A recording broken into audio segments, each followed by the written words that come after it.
One other thing that we want to manage is our environment.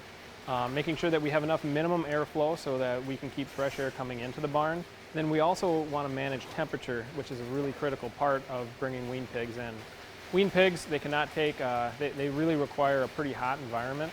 So we're looking at 85 to 89 degrees depending on the weight and the health of the pig.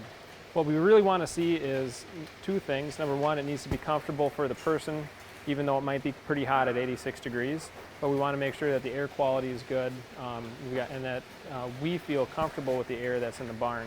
The other thing is that we want to take a look at the pigs. So here we can see the pigs that are spread out, laying next to each other. That is a good sign.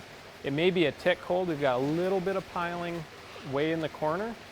However, what we want to see is pigs laid out right next to each other. That's a sign that the pigs aren't too cold and aren't too hot. If they're spread out farther than that, then that means that we may have a too hot of environment.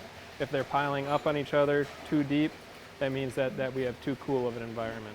So we really want to measure ourselves, and we want to use ourselves as a measure, and we want to use the pigs as a measure when we're looking at the environment of starting pigs.